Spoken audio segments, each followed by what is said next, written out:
Ce véhicule, il pèse 300 kg, mais surtout, il peut transporter 300 kg. À côté d'une camionnette qui fait 1,5 tonne et qui transporte 600. On a toutes les têtes qui se tournent en se disant, mais qu'est-ce que c'est que ce truc-là? On a vraiment l'impression d'être des pionniers et d'inventer le futur.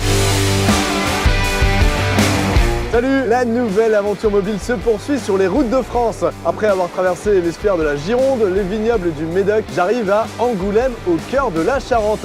Cette fois, j'ai rendez-vous à midi pile avec Benoît Trouvé. Cet ingénieur du monde de l'automobile développe un véhicule intermédiaire pour les pros qui pourrait permettre de diviser par 10 l'impact des livraisons sur les derniers kilomètres.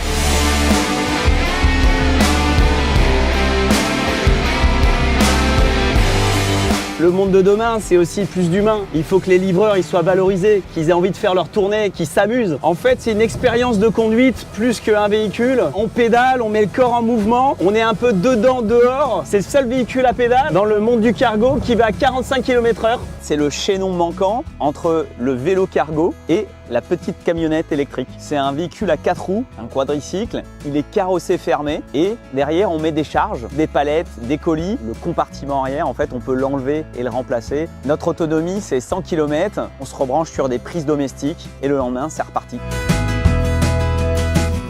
Je suis un ancien des constructeurs automobiles. Il faut absolument qu'on réinvente l'automobile, plus résilient, plus sobre, moins gourmand. Mais il faut toujours faire la livraison du dernier kilomètre et nous, c'est ça qu'on va faire. En France, on a 400 000 camionnettes diesel qui tous les jours livrent des objets et des colis. Ces véhicules, ils sont faits pour faire 150 000 km et durer 10 à 15 ans. Nous, ce qu'on va faire, c'est exactement l'inverse. C'est des véhicules durables, plus petits et surtout, on va les réparer pour qu'ils n'aient pas de durée de vie. C'est exactement l'inverse de l'obsolescence programmée.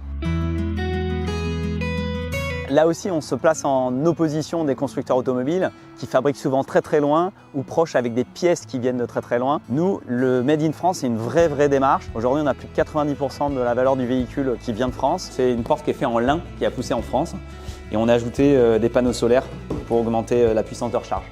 C'est la nouvelle aventure mobile, c'est ça. Alors l'aventure maintenant elle a commencé depuis 3 ans. Pour démarrer, en fait, on s'est installé dans une chaudronnerie qui nous accueille. On vient de terminer notre phase de prototypage. L'objectif à 2 ans, c'est de fabriquer quelques dizaines à centaines de véhicules et de monter les cadences. Ce véhicule, demain, il ne sera pas vendu, il sera uniquement loué. Ça m'oblige à le rendre réparable et à ce que ça coûte le moins cher possible à réparer, reconditionner et faire durer dans le temps. Il y a une demande, tout le monde cherche des solutions pour préparer un peu la manière de se déplacer dans les prochaines années. On rencontre tout un tas de professionnels et on essaye d'adapter le véhicule à leurs usages.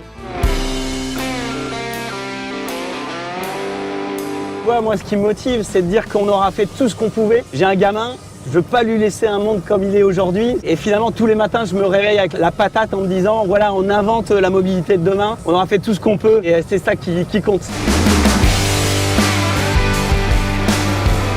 Eux aussi inventent la mobilité de demain, direction Orléans, à près de 400 km d'ici, pour vous emmener à la rencontre de Vélio, une association citoyenne qui propose un véhicule intermédiaire à monter vous-même en 24 heures chrono. Alors à très vite, salut!